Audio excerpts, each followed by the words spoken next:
the rain falls with a relentless rhythmic weight, turning the world into a gray blur of water and mist.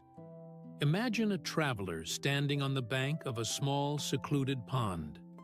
In his hand, he held a single silver coin, his last piece of security, a symbol of everything he worked to achieve. But as he reached to wash his face, the coin slipped through his fingers and vanished into the dark depths of the water. In a panic, the traveler grabs a fallen branch. He pokes and prods at the floor of the pond, desperately trying to feel for the metal, hoping to hook it or drag it to the surface. But the more he stirs the water, the more the ancient silt and mud rise from the bottom. Within moments, the once clear pond is a clouded, murky swirl of brown earth. The coin is gone, not because it moved, but because the traveler's own frantic efforts have made it impossible to see. This pond is our mind. The coin is the truth, the solution, or the peace we so desperately seek. And that stick? That is our overthinking. We believe that by stirring the problem, by poking at our anxieties, we will eventually find the answer. But all we do is cloud the water. The mud of our thoughts rises, and the clarity we crave becomes a distant memory. The answer was always there, resting at the bottom. But it can only be seen when the water is still. Before we journey deeper into the forest of the mind to find that stillness, let us gather here for a moment as companions. If these words find resonance in your spirit, perhaps you might join our circle by subscribing and leaving a light of your own, a like. I often wonder, in the quiet of my evening, where in this vast world your heart is currently resting. Tell me in the space below, from which corner of the earth you are listening. It warms my old soul to know how far these seeds are scattered. And if you feel moved to support this sanctuary, there is a small gesture of gratitude beneath this video. The thanks button, a heart with a coin, which helps us keep this fire burning every day, as the modern world does not always value the slow path of the soul. Some things, however, require a deeper silence than a video can offer. I have gathered the secrets of timing, the sacred art of knowing when to move and when to remain still, into a compact companion I call Master the Right Moment. It is a quiet guide for those ready to move from the noise of overthinking to the grace of acting with the universe. You will find the path to it, waiting in the comments below. Now, let us look at the first great shadow that haunts our modern quiet. We find ourselves trapped in what we might call the theater of tragedy, the illusion of control. Our minds are like a frenetic monkey, swinging from one branch of what if to another, convinced that if we just imagine every possible disaster, we can somehow prevent them from happening. We have been taught by a demanding society that to stop thinking is to be vulnerable.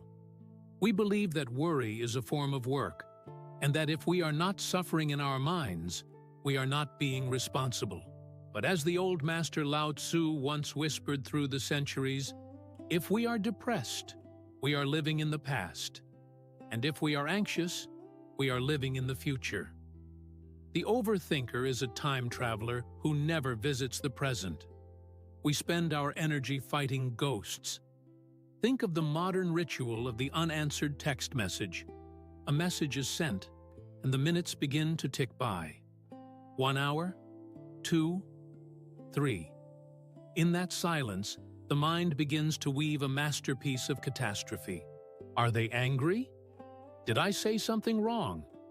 Perhaps they've realized I'm not enough.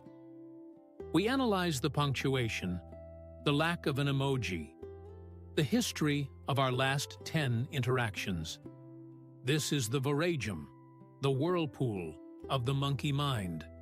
We are reacting to a reality that does not exist. We are suffering more in our imagination than in our reality.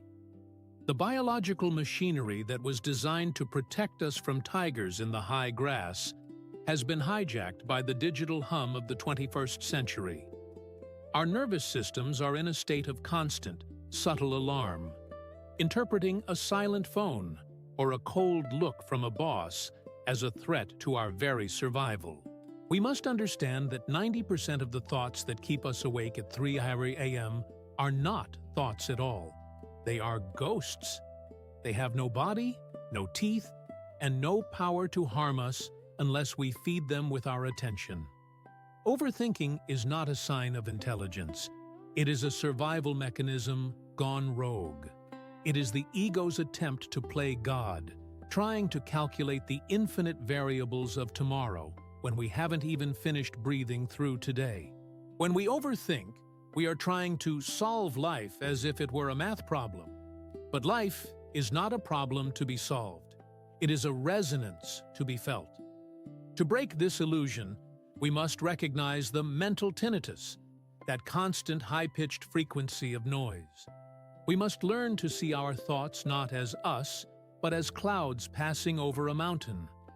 The mountain does not move because the clouds are dark. The mountain does not shrink because the storm is loud. We are the mountain. Our thoughts are just the weather.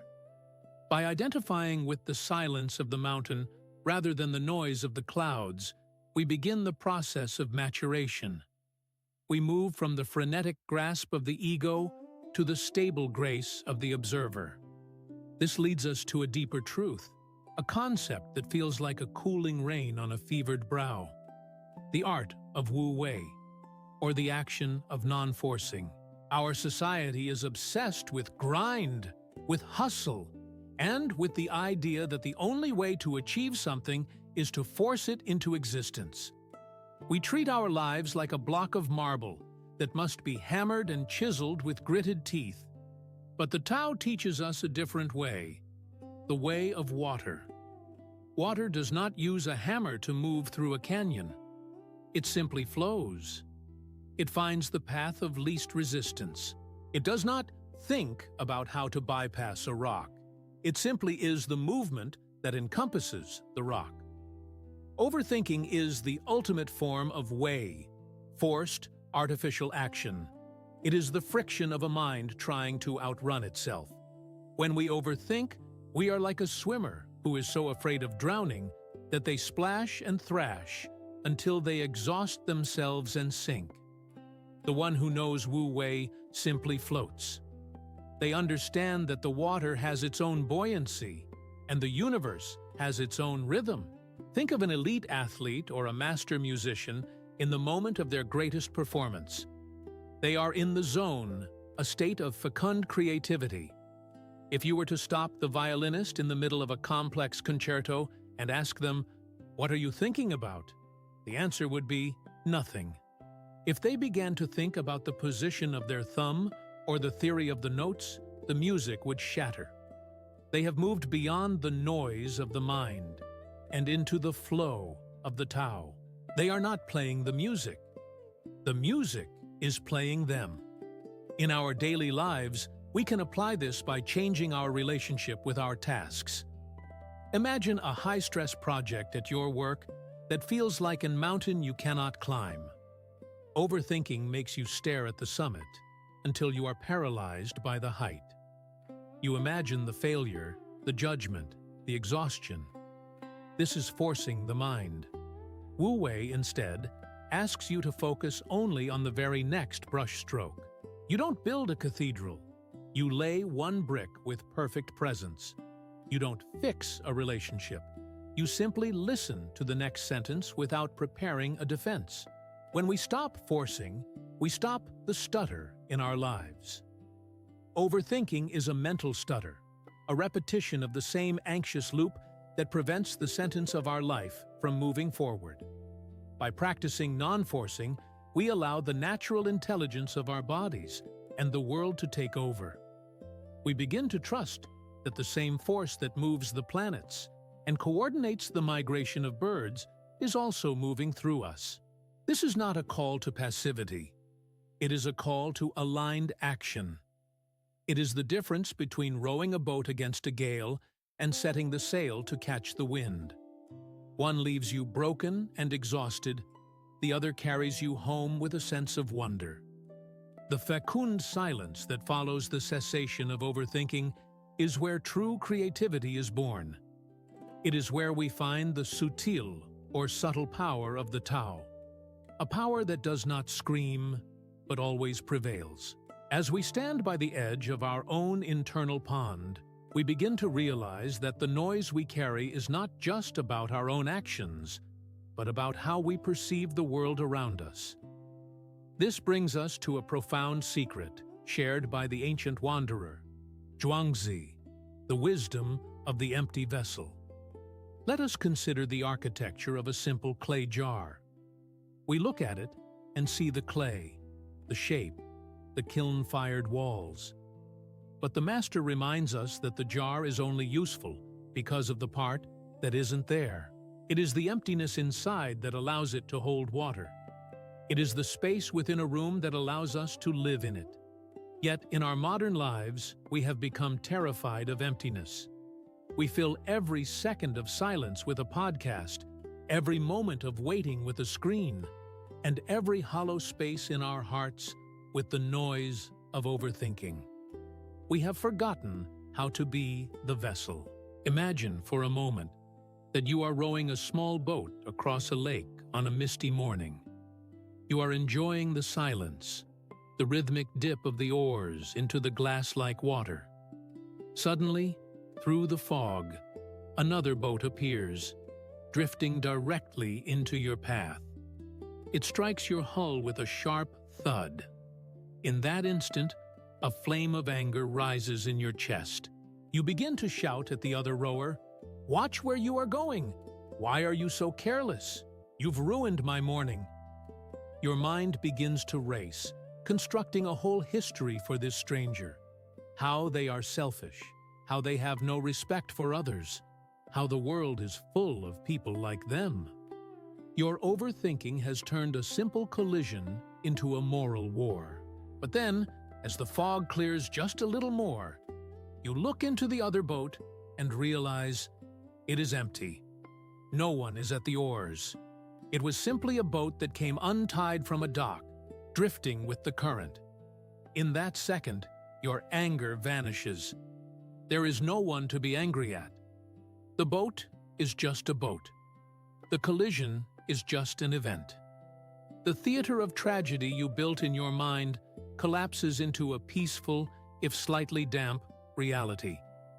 In our modern labyrinth, we are constantly being hit by boats. A friend doesn't call back. A colleague takes credit for our idea. A stranger cuts us off in traffic. Our habit is to assume that every boat is occupied by someone who intends to hurt us. We overthink their motives, we analyze their dark psychology, and we project our own insecurities onto their silence. We fill the empty boat of their behavior with our own monsters. We must learn to see the world as a collection of empty boats. Most people are not acting against you. They are simply drifting in the currents of their own internal storms, their own confusion, and their own pain. When we stop filling the world with our projections, our internal noise begins to dissipate. We become like the empty vessel, capable of containing the world without being shattered by it. To practice this in our daily lives, this silencio fertil requires us to embrace the gaps. Next time you are standing in a long line or waiting for a slow computer, do not reach for the ruido of your phone. Instead, try to be the empty boat. Let the frustration of others pass through you like wind through an open window. This is the state of osmose with the Tao, where you no longer provide a surface for the world's chaos to strike against. You become the space, not the obstacle. This leads us, naturally, to the fourth pillar of a quiet mind, the law of maturation, or understanding nature's clock. We live in an era that worships the instant. We want the success now, the healing now, the answer now. We have become a society of people pulling on the petals of a flower, wondering why it won't bloom faster. We treat our lives like a digital download, getting frustrated when the progress bar stops at 99%. But as the old masters observed while watching the seasons turn, nature does not hurry, yet everything is accomplished. Think of a seed buried deep in the dark, cold earth of late winter. To the eyes of an overthinker, nothing is happening. It looks like failure. It looks like death. If we were that seed, we would be thinking, I've been here for weeks. I'm not growing. I'm behind the other seeds. Maybe the soil is wrong. Maybe I'm not a real seed. We would be digging ourselves up every hour to check for roots, and in doing so, we would ensure our own destruction. This is exactly what we do with our careers, our relationships, and our personal growth. We are so anxious about the maturation, the ripening of our lives, that we destroy the very conditions needed for it to happen. The overthinker's greatest fear is the abysmo of the unknown, the time between planting and harvesting. We try to bridge that gap with worry. We think that if we worry enough about our future, we are somehow helping the process. But worry is not rain. It does not nourish the seed. It only poisons the soil. Let us look at the ancient metaphor of the Chinese bamboo tree. For 4 years, you water it, you tend to it, and you see absolutely nothing but a tiny green sprout. To the world, you look foolish. But in the 5th year, the tree grows 80 feet in just 6 weeks. Was it the 5th year that did the work? No, it was the 4 years of unseen anchorar, the 4 years of building a root system strong enough to support the coming height. Your life, right now, might be in a root season. You might feel like you are standing still while the rest of the world is racing toward the sun. You see the curated lives of others on your glowing screens, the summer of their lives, and you compare it to the winter of your own. This is a voragem of pain that has no basis in truth. Every soul has its own seasonal rhythm. Some of us are meant to bloom in the spring of our youth, and others are the late harvest fruits that only reach their true sweetness in the autumn of their lives. To atterrar this in your reality, you must learn to trust the Tao of your own timing. If you are struggling with a career that feels stagnant, or a heart that feels slow to heal, stop digging up your roots. Stop asking, why isn't it happening yet? And start asking, how can I be the best version of the soil I am currently in? When you align yourself with the law of maturation, the weight of the world lifts from your shoulders. You realize that you cannot be behind in a journey that is uniquely yours. The sun will rise when it is time. The fruit will fall when it is heavy with sweetness. Your only task is to remain rooted, to remain present, and to stop trying to force the spring. By accepting the impermanencia of the seasons, you find the resonancia of peace. As we walk further into the cooling shade of this ancient forest, we must confront a peculiar weight we all carry, the weight of our own expectations. This brings us to the 5th pillar of our journey, the sacred detachment from the prize, or what the old masters called the archery of life. Imagine, if you will, an archer standing at the edge of a clearing. When he shoots for nothing but the joy of the bow, he has all his skill. He is relaxed, his breath is a soft tide, and his arrow finds the heart of the target as if drawn there by an invisible thread. But when he shoots for a brass buckle, he becomes nervous. His grip tightens, his vision narrows. And if he shoots for a prize of gold, he goes blind. He sees 2 targets where there is only one. He is out of his mind. We are that archer. In our frenetico modern existence, we are rarely allowed to simply shoot. We are told that every action must have a metric. Every hobby must be a side hustle. And every social interaction must be a step toward a greater network. We have become obsessed with the gold prize, and in our obsession, we have lost the mastery of the bow. This is the very engine of overthinking. We aren't thinking about the task at hand. We are overthinking the result of the task. We are paralyzed by the ruido of "what if I fail?" or "what if I'm not the best?" Consider the modern abysmo of social anxiety. When we enter a room full of strangers, our minds begin to spin a dizzying voragem of calculations. We overthink our posture, our clothes, the way we hold a glass. We are shooting for the prize of being liked. And because the prize is so heavy, our skill vanishes. We become stiff, awkward, and exhausted. We are no longer present. We are spectators of our own performance, judging ourselves before anyone else can. The Master Liezi taught us that the perfection of the soul is far superior to the perfection of the result. When we focus on sincerity rather than success, the overthinking starts to dissipar. To anchorar this in your daily life, you must learn to fall in love with the process again. When you are writing an email, let the prize be the clarity of your words, not the promotion you hope it brings. When you are cooking a meal, let the prize be the scent of the herbs, not the praise of the guests. When we detach from the outcome, we reclaim our power. We find that resonancia, where the archer, the bow, and the target become one single flowing movement.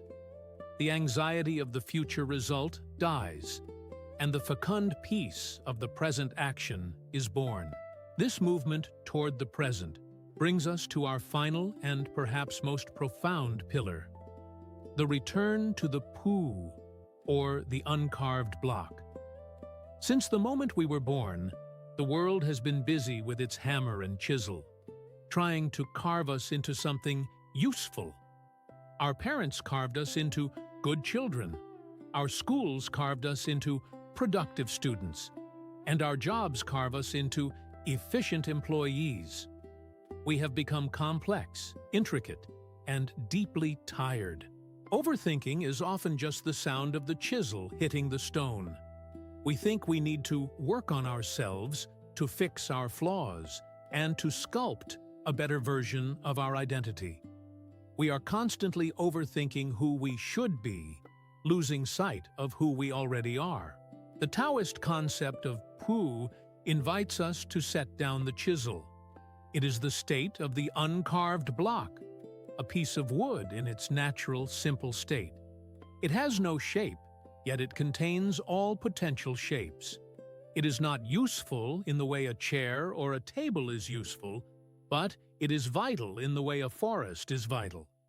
Our overthinking is a desperate attempt to maintain the carving we have shown the world, the brand, the persona, the identity. We are terrified that if we stop thinking about who we are, we will become nothing. But in that nothingness lies our true strength.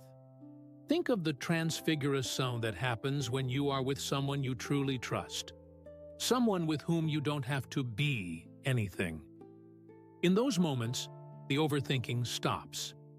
You don't calculate your words. You don't audit your thoughts. You are simply Pu. You are the uncarved block.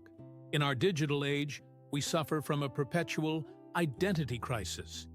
We spend hours overthinking our social media profiles, our professional titles, and our social standing. We are carving ourselves into statues for a gallery that never closes. But a statue is brittle. It can be broken. The uncarved block, however, is resilient. It is subtle, yet indestructible. To return to Pu in your reality means to embrace your own simplicidade. It means realizing that you don't need to be improved by your thoughts. You don't need to think your way into being a better person. You simply need to peel back the layers of shoulds and musts until you reach the quiet, original face you had before the world told you who to be. This is the silencio fertil, where you realize that you are enough, not because of what you have carved, but because of the wood you are. We return now to our traveler by the pond. The heavy rain that started our journey has long since passed, leaving behind a world that feels washed clean, smelling of damp earth and ancient pine. The traveler has stopped poking the water with his stick. He has dropped the branch and sat down on a mossy rock. He has stopped looking for the coin. He has stopped trying to see. He simply sits, breathing with the rhythm of the forest, his mind becoming as subtle as the mist rising from the hills. And in that stillness, a miracle of osmose occurs. The mud, no longer stirred by his anxiety, begins to settle. Grain by grain, the silt sinks to the bottom. The water becomes a perfect, crystalline mirror. And there, at the bottom, the silver coin gleams in the soft light. Not because he found it, but because he stopped hiding it from himself. But as he looks into the clear water, he sees something even more beautiful. He sees the reflection of the ancient trees, the first few stars of evening, and his own calm face looking back at him. He realizes that the coin was never the most important thing. The most important thing was the clarity of the water itself. As you close this moment with me, I want you to carry this feeling of impermanencia and peace. Your problems may still be at the bottom of the pond. Your challenges may still exist, but you no longer need to stir the water. You can be the stillness. You can be the mirror. May you leave this space feeling a profound weightlessness, as if a heavy cloak has been lifted from your shoulders. The world will try to give you back your stick. It will try to make you stir the mud again. But you know better now. You know that the Tao fixes the mind not through more thinking, but through the courage to be still. Go now, and let your life flow like water, seeking the low places, nourishing all things, and always, always returning to the deep, silent center. Walk in peace, my dear companion, until our paths cross again in the silence.